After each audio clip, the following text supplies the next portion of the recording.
jërë ngeen jëf mbokku internet 313 digital nuyu na leen di am mbégte di ànd ak yéen si lépp lu ñeel wàllum xibaar tey nag danoo wàcc ñëw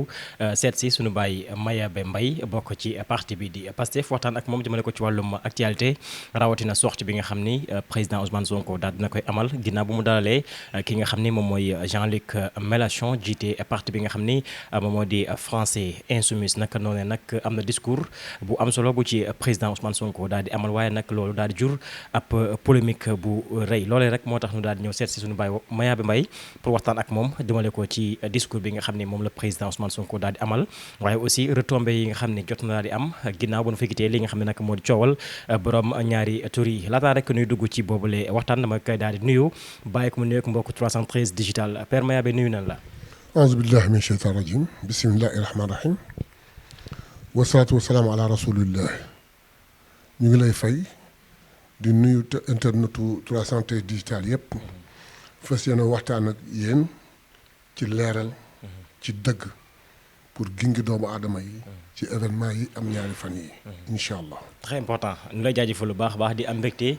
di ànd ak yow ci bilee waxtaan alors juñu naa ko léegi Ousmane Sonko dafa dalaloon ku ñuy wax Jean-Luc Mélenchon fii ci biir Ndakaaru mu nekk loo xam ni ku ci bëri ak gis-gis bu mu ci daal di am mais ci mbir moom Ousmane Sonko daf ci daal di yëkkati discours boo xam ni discours bu am solo la tey jii nan nga mën jàngatee boobu lay discours. très bien xam nga bala ñuy wax ci loolu dañuy wax lu indi ñu recevoir Jean-Luc Mélenchon ñun Pastef dañu tolloon ci ay jamono yu naqari un président boo xam ni tyran amul lum ñu deful tëj na suñuy leader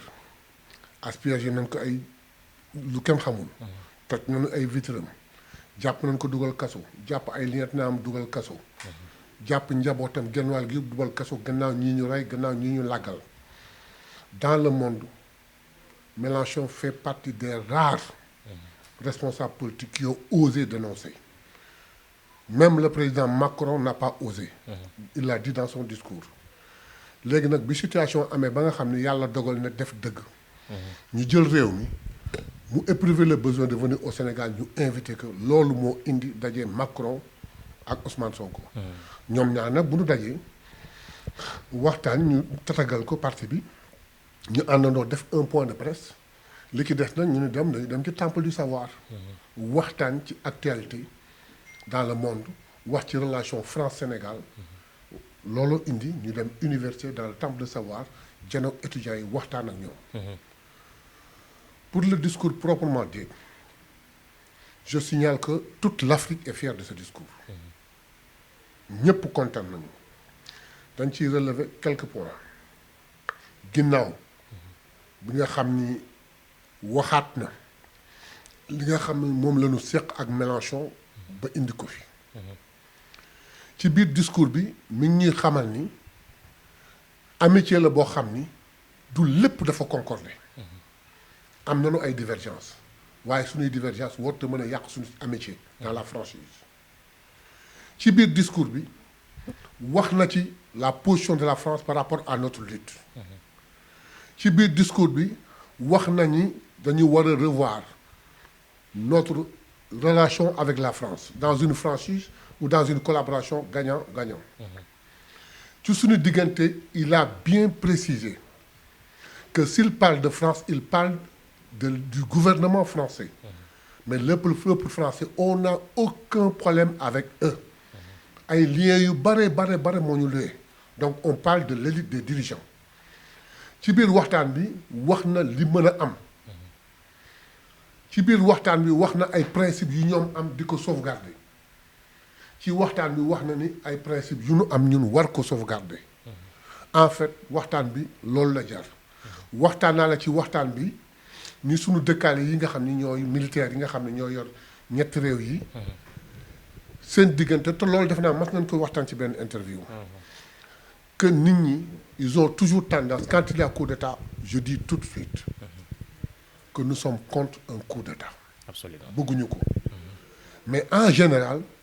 les gens ils ne regardent que le fait le coup d'état sans xool quelle est la raison ma waxoon fi nii quand quelqu'un est dans un pays dictateur il fait ce qu'il veut le peuple réagit dara ñii mu jàpp ñii muy tëj ñii muy sànq ñii muy rey faudrait-il laisser ce peuple di ko subir jusqu'à quand et en général ces gens-là ne veulent pas quitter le pouvoir quitte à tripatouiller la constitution mais il y a des fois où on ne le souhaite pas toujours que le militaire jël sa responsabilité être aux côtés du peuple arracher le pouvoir remettre les choses en l'ordre et les remettre aux civils donc loolu wax na ci waxaat ci leneen exhorter le Sénégal wax ci lu bare donc discours boo xam ne vraiment c'est élogieux dañ ko doon wax dañ koy rafetlu macha allah discours bu am doole la te une bonne partie de la presse l'a apprécié. alors ci discours boobu aussi am na benn partie boo xam ni mi ngi siy junj base française yi nga xam tey jii ñoom ñoo nekk fii biir Sénégal point boobu aussi est-ce que da nga ko partagé ki nga xam ne moo di leader Pastef. mais écoutons pour nous dire on veut notre souveraineté. c'est-à-dire que qu'est-ce que les Français viennent faire ici chez nous est-ce que nous avons au moins 4 militaires qui sont en France. On leur donne une superficie dans des zones très stratégiques qu'est-ce qu'ils font chez nous c'est des militaires français ils n'ont qu'à aller en France nañu bàyyi fii et dans la coopération su fekkee am na lu ñu soxla ñu jóge France ñëw mais ils n'ont pas à se baser ici chez nous occuper notre territoire et faire loolu la ñu wax xuloowuñu xeexuñu dàqunu leen na ku ne yem ci li moom li ki des ñu teg ko sous une coopération naka lañ koy defee mais doo ñëw ñu faax sama digg ko toog fii ba pare am fi ay privilèges am fi ay kii de haut débit di wax yëpp maanaam lu xew Sénégal nga xam ko on veut notre souveraineté ça commence par maîtriser notre territoire ça commence par maîtriser notre monnaie ça commence par maîtriser tout li nga xam ne ñun ñoo ko moomal suñu bopp donc looloo tax ñu waxee ko noonu nous ne disons pas ñun Pastef nous ne disons pas France dégage nous leur demandons simplement de retourner chez eux et de prôner une coopération franche bilatérale gagnant-gagnant. alors ci coopération gagnant-gagnant boobu gi laay ànd ak yow ba léegi ndax président Ousmane Sonko am na point boo xam daanaka mi ngi ci adressé ay kàddu jagleel ko ki nga xam moo di Emmanuel Macron yaa ngi koy junjee sa biir wax lu ko dalee 2021 ba 2023 Sénégal subir na ay mouvement yu métti te jusqu'à présent dégguñu benn yoon moom mu daal di si yëy yàbbi nu teg si ay fan wala ay weer nga gis ki nga xam ni moo di Emmanuel Jean-Luc Mélenchon ñëw fii ginnaaw ba président Diomaye Faye jëlee li nga xam nag moo di nguur gi est-ce que nekkul dafa nekk benn revanche wala benn message bu muy adressé kii di Emmanuel Macron. Non, je ne le vois pas comme ça. Macron, effectivement, il s'est tu. Sinon, il n'a pas voulu parler. Moo xam lu tax. Peut-être il était en connivence avec l'ancien président, peut-être. Mais quoi qu'il en soit, commentaire ci, waxu ci, condamné wu ci. Mais Mélenchon daf ko def avec engagement. Maintenant, bi ñu faloo ils se sont empressés de nous écrire pour inviter le président de la République en France. Il s'est empressé d'écrire pour inviter le président Bassirou Diomaye Faye en France. te il ne savait pas que 25 jours ou 30 jours après Bassirou Diomaye Faye était en prison. te waxu ci defu ci mais néanmoins Bassirou Diomaye a un programme le président bu muy déroulé. bala ngay waxtaan di jéggaane ak keneen da ngay wax ak sa dëkkaan ak say mbokk. ci yoon la nekk bu paree on va répondre ça n'a absolument rien à voir avec un ami qui t'a très bien soutenu toog waxal la fu sa kàddu àggul wax ko avec toute une franchise. ba pare moom tamit ngeen bokk ay idées parce que coopération bi président Ousmane Sonko di prôner mais moom aussi moom lay prôner donner à l'Afrique sa valeur donnons à l'Afrique ses responsabilités.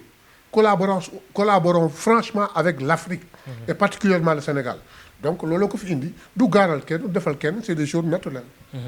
alors tey jii moom si ñëwam boobu dinañ si def benn taxaw seetlu ndax bëri na ay ponk yoo xam ni waxtaanee na ko ginnaaw bu ñu jógee si li nga xam ne nag moo di armée française bi nekk fii biir Sénégal mën waxtaanee li nga xam tey jii moom moo déclenché ay réactions yu bëri muy Jean-Luc Mélenchon bu mu taxawee dina xamal ni moom moo nekk premier député bu déposé benn projet de loi pour rek ñu mën a daganal li nga xam ne nag moo di sëyub borom ñaari tur yi bu mu waxee loolu Ousmane Sonko naam tontu na ko sax wane ko aussi li nga xam nag moo di position au Sénégal mais loolu tey jii daanaka doy leen avant ñu ñëw yenn réaction yi nan nga mën jàngatee réponse bi nga xam moom le président jagleel kii di Mélenchon. Il faudrait que ñu def chronologie des choses. Jean-Luc Mélenchon n'a pas amené dans sa valise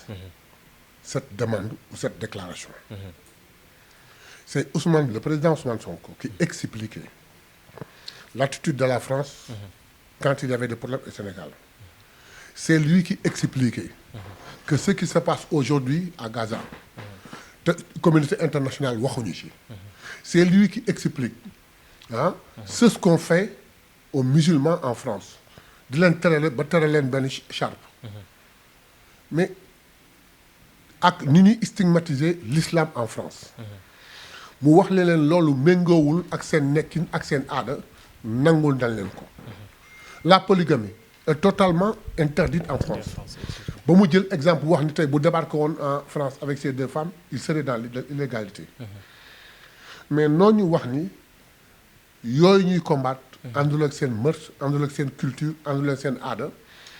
mu wax leen de la même manière loolu ngeen di xalaat ñu wax ko te nan ko ñemee wax. muy affaire LGBT yi àndul ak sunu culture àndul ak sunu dara. Personne ne viendra nous l'imposer mais ba mu koy wax jugul rek pour wax ko. da doon wax ni nous sommes dans une situation nous avons trouvé une situation où il y a des financements en cours et dans ces financements dañ ci làq loolu laxas ko ci. muy benn condition mu bëgg xam ni à l'impossible nul n'est tenu ils vont continuer mais au-delà de ça dootu fi amati benn contrat ou benn investisseur buy ñëw di jël quoi que ce soit di ko ci lonk di ko def condition. C'est là où Jean-Luc Mélenchon s'est levé et a dit qu'il est le premier député. Il a raison à le faire. Sa culture lui permet. Sa civilisation lui permet. Il l'a fait chez lui en France. On l'accepte. Mais fille au Sénégal, du fi am, du fi masa am. Mu am nag un mot. Le mot toléré. Qui fait écho. Ensuite, quand on parle non ma bàyyi expression bi parce que wax dafay leer dafa am ñaari level li ñun Sénégal ñu tuddee góor jigéen ak ñoom Europe li ñu tuddee LGBT ñun li ñu tuddee góor jigéen dafa mas a exister jigéen góor gu efféminé dañ koy fekk suñu xel yi ngente dañ koy fekk suñu takk yi dañ koy fekk suñu dëkk yi dañu dëkkaale ak ñoom dañuy collaborer ak ñoom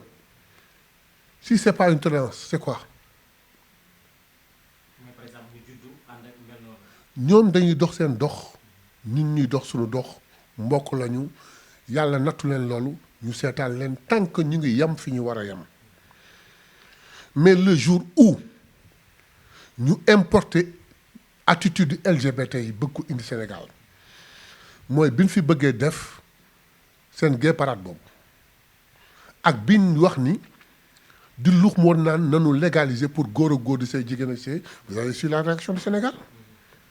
si la leen yemale seen place du fi mase du fi am te du fi masa am te Ousmane Sonko nee na su ma jëlee réew mi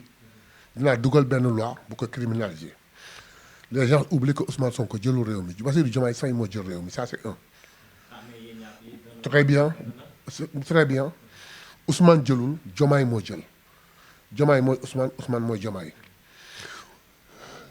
Ensuite wax ji warul woon ak am xam nga pourquoi sàmm suñu jikko à 3 reprises dugal na une loi pour ñu criminaliser ko. ñii di wax tey c'est nostalgique du pouvoir ak seeni presse je dis bien seeni presse parce que du sama wax dama koy jële ci des éléments de la presse en l'occurrence Moustapha Diop Big il a dit Ousmane Sonko dafa mel ne su fekkoon ne chinois lay wax alors que li mu doon wax leer na une certaine presse un journaliste ci table bi ni ko non une grande partie de la presse. Mais pourquoi ils ne se sont pas attaqués à ces gens-là, à l'Assemblée nationale, la majorité de Macky Sall, quand ils ont refusé de yóbbu affaire bi en plénière et de voter ça suñ ko voté woon wax jooju jeex na du am tey ils l'ont pas fait lan fa ñu jaaroon ñoom ba bañ ko tey suñ ko dugaloon mais noonu lay def bañ ko bu nu yàlla mayee ñu am majorité à l'Assemblée nationale nous allons étudier xool ce qui est promis sera fait incha allah léegi nag mu wax ni c'est toléré mais dama ngénte booy dem Togo doo leen fa gis mais nag ci cadre góor jigéenu Sénégal mooy efféminé dox fecc seen fecc ak kii télévision yi sax da nga koy gis dans les séries sax da nga koy gis et on ne réagit pas. Ensuite au Sénégal on n'interdit pas le fait nga nekk góor jigéen ay relations contre nature la ñu interdire très bien ñaari góor yu koy seq wala ñaari jigéen yu koy seq mais ñaari góor yu koy seq wala ñaari jigéen yu koy seq duñ la woo di la wax kaay fekk ko yow yaay ñëw nga yem ci mais est-ce que xam nga ni par la même occasion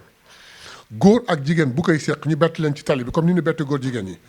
est-ce que xam nga ni même daan lay am donc góor ak góor bu koy seq dañ koy daan jigéen ak jigéen bu koy seq dañ koy daan góor ak jigéen bu koy seq en public dañ koy daan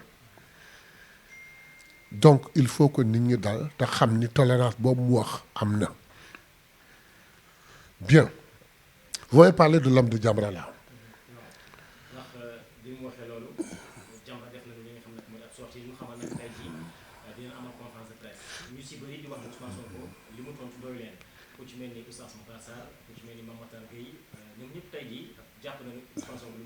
ñun tontu wuñu pour lu leen doy ñun dañuy tontu pour lu doy askan bi Mame Matar Gueye ba ñu yóbboo loi bi ñu rejeté ko à l'Assemblée nationale fu mu nekkoon te Mame Matar Gueye est plus tolérant que nous Jamra est plus tolérant que nous Mame Matar Gueye dans un plateau a dit une chose très claire. La liste de tous les góor jigéen du Sénégal dafa am ku ñu ko doon envoyé leen ko ñoom ils l'ont est-ce qu'ils ont pensé une seule fois à le publier lu nekk ci biir lu ragal ku nekk ci biir ku nu ragal c'est pire qu'une tolérance ça donc Mame Matar na dal ñun defuñu lu ko rassuré ñun lu rassuré Sénégal lañuy def te li ñuy wax dafa leer naññ am na fi ñuy dox efféminé tout de tas choses ñun boobu la ñu xam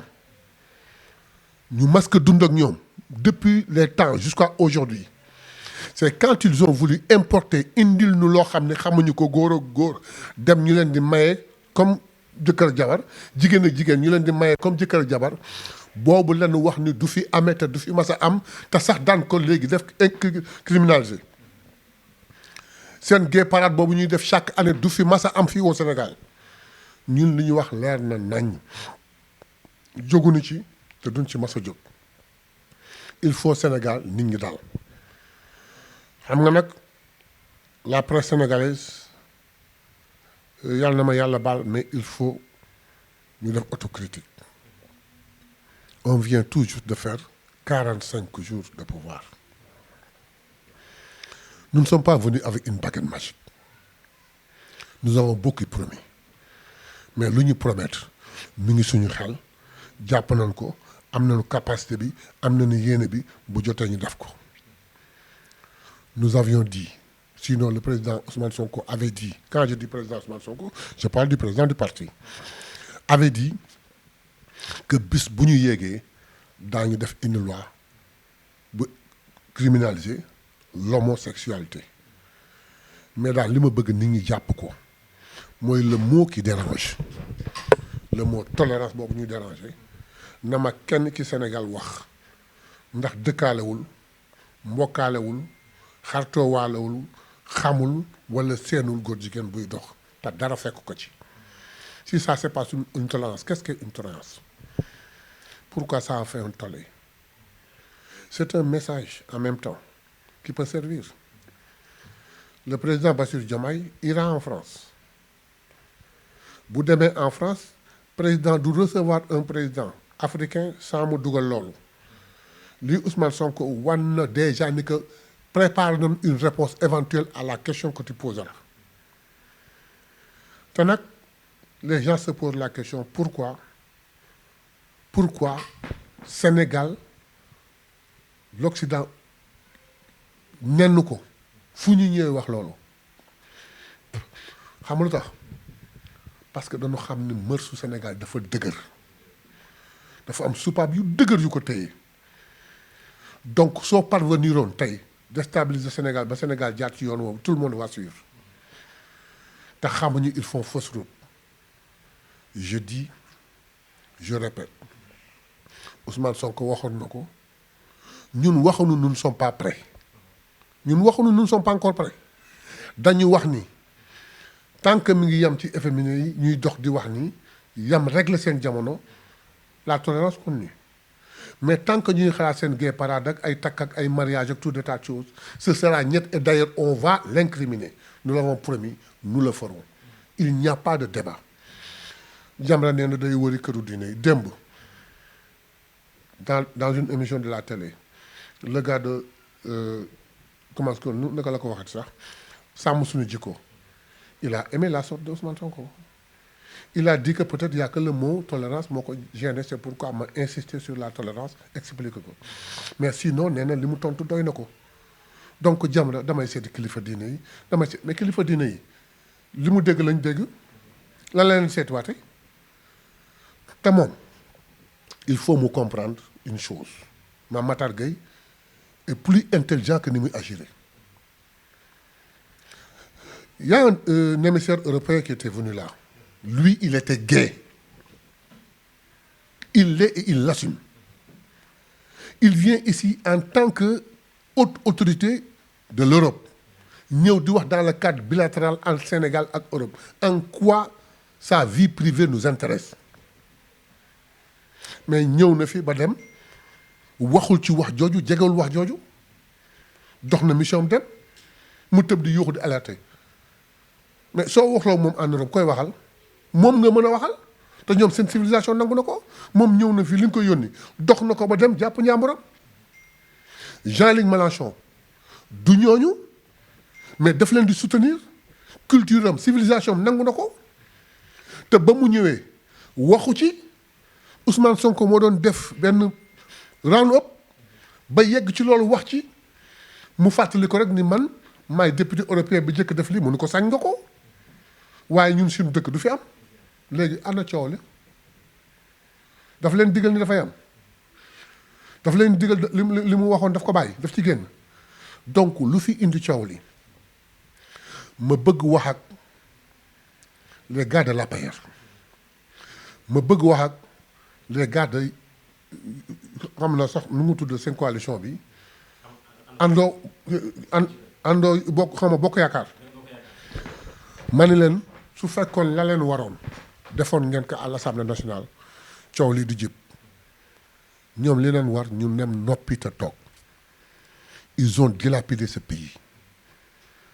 ils ont volé tout ce que le pays avait ñu nekk di préparer réduction des comptes ils veulent nous divertir ça ne passera pas il y aura réduction des comptes ils vont rendre compte nañu noppi te toog seen presse bi ñu am nag parce que dégg naa sëñ Bara Ndiaye barki démb mu cité 3 organes de presse kenn ku ci nekk mu jox la tur Boléré TV ak xawma kan TV gis nga bu fekkee ce qu'il dit est vrai au point où le cordon ombilical est coupé de façon que la maman ne peut plus alimenter l'enfant ils n'ont qu'à chercher une autre stratégie ce n'est pas en essayant de nous déstabiliser je le dis et je le répète nous savons ce que nous faisons nous avons proposé au peuple notre projet qu'il a accepté et on revient à nos 3 P les 3 P mooy sunu problème benn bi c'est le parti par où tout est parti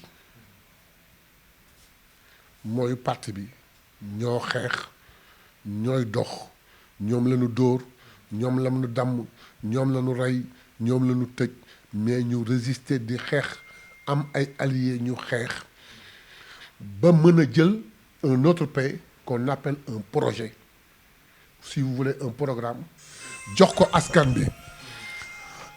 bi nangu ko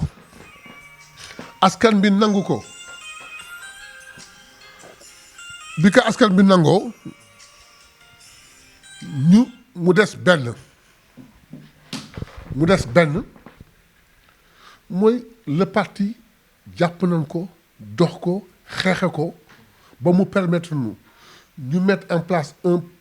programme ou bien si vous voulez un projet soumettre que le peuple bi nangu ko il ne reste qu'un seul paix mooy le peuple son bien-être jàmmam fajoom njàngoom sécurité am loolu mooy sunu problème nous l'avons décidé nous le faisons à pas très lent mais nous le faisons sûrement Sénégal gi le régime de Pastef dina ko defar li ma ci bëgg dolli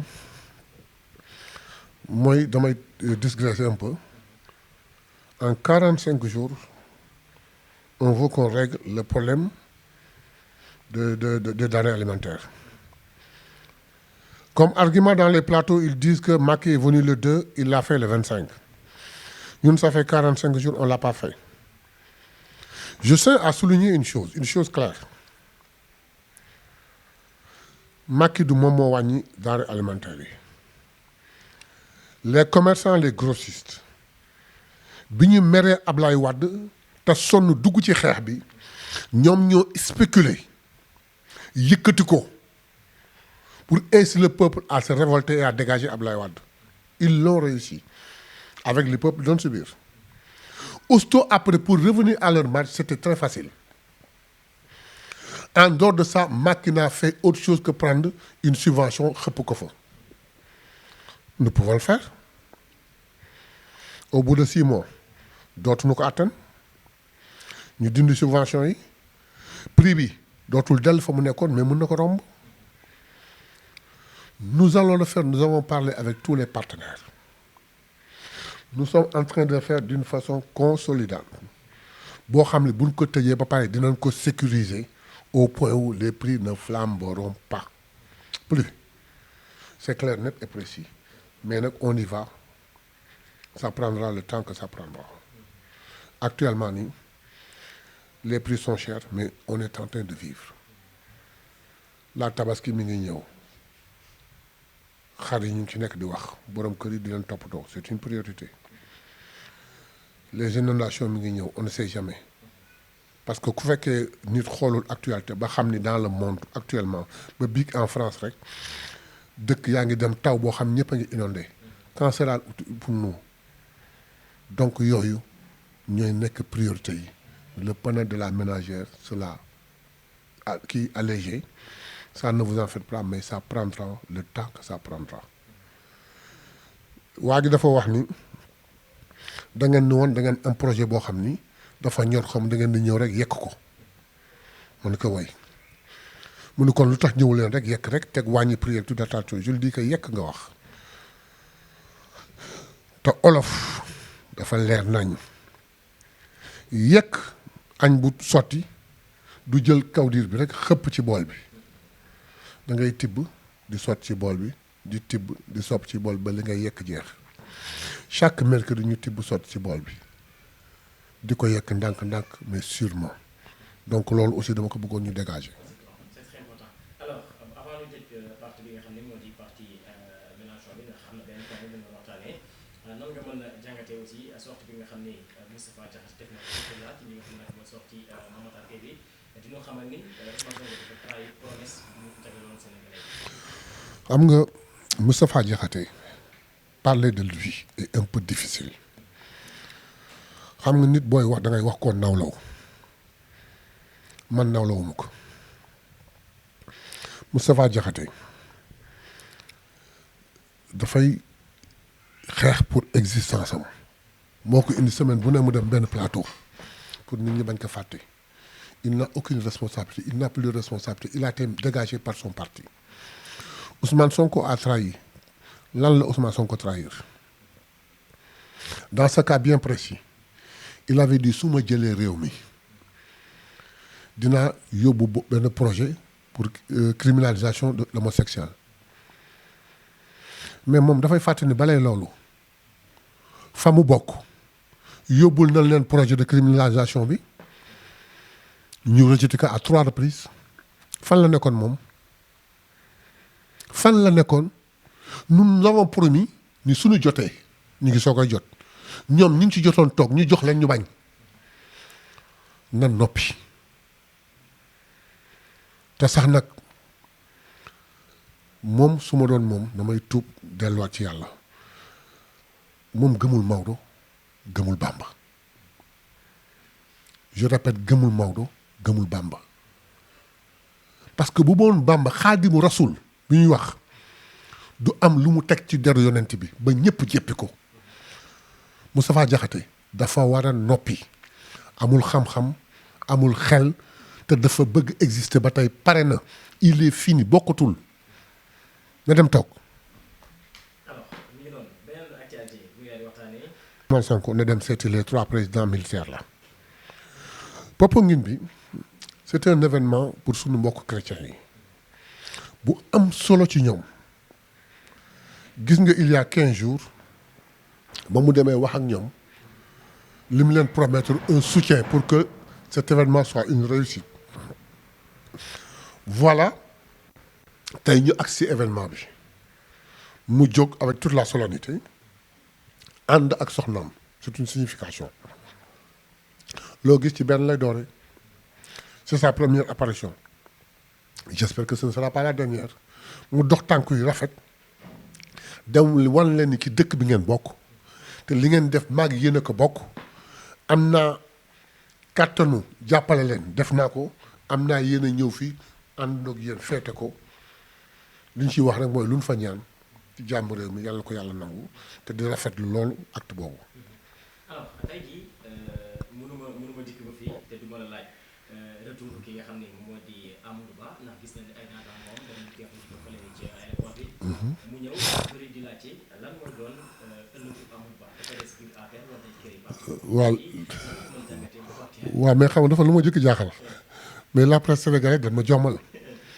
il me dit Amadou Ba a été reçu en grande pompe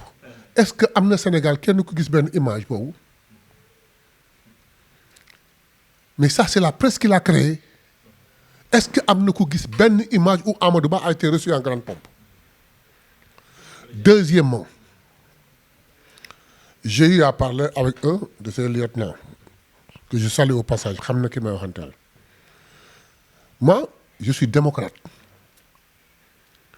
ni ma mel ak Ousmane Waly Diouf Bodian Birame Souleye ak Ousmane Sonko noonu laa mel ak Amadou Ba je lui ai posé la question à savoir mais yow Amadou Ba ah le chef de l'opposition du génn xam nga nit kuy wax ni sama opposition na génn démocratie mënu ko dem mais Amadou il me donne raison quand je lui disais que ni dans sa communication de continuité boobu de l'œuvre de Macky c'était une erreur de sa part il vient de s'en rendre compte que li ma ko waxoon am na mais maintenant bi nga xam ne yàlla def na ko chef de l'opposition na ko gëm na gën créer un parti ànd ak ñi mu am c'est dans la vie lay grandir buñ doon juróom-ñaari nit yu wér sax na gën créer parti am ànd ak ñoo ngi dem lu ci des yàlla ko moom mais parce qu'on a besoin mu génn parce que après fonk ñu ko bëgguñu ko c'est clair net et précis na génn créer parti am ànd ak ñooñu dem li ci des ëllëg yàllaa ko moom nous avons besoin d'une opposition nous avons besoin d'une opposition muy def une critique objective à base de ces critiques là ñuy defarwaat pour le bien du peuple notre troisième paix ki nga xam ne moom rek mooy sunu souci donc Amadou Ba si je peux le conseiller na génn APR dañ ko fay tàddal bu fa toogee li mu subiroon dana subir lu ko raw ay Cuba la fay jëlee na defar structure am ànd ak ñi mu mën a àndal liggéey te góorgóorlu. alors bu génnee est-ce que dina am benn capitaine bu mën a voter parti bi nga xam ne APR. APR day tas. Ouais c'est mon point de vue parce que APR kenn gëmul sa morom sauf suñu amee chance su Abdoulaye Daouda Diallo jël ko à défaut de Abdoulaye Daouda Diallo keneen ko jox APR mu tas Diouf Sarr mënu sax yor boppam APR soo ko joxul Abdoulaye Daouda Diallo keneen koo ko jox mu tas Diouf Sarr mënu sax yor Ndakaaru Dakar soo maîtriser ko mu ngi yor APR mënul nekk donc su Amadou Ba génnee nañu jox Abdoulaye Daouda Diallo Abdoulaye Daouda Diallo aussi moom tam mu liggéey te dem.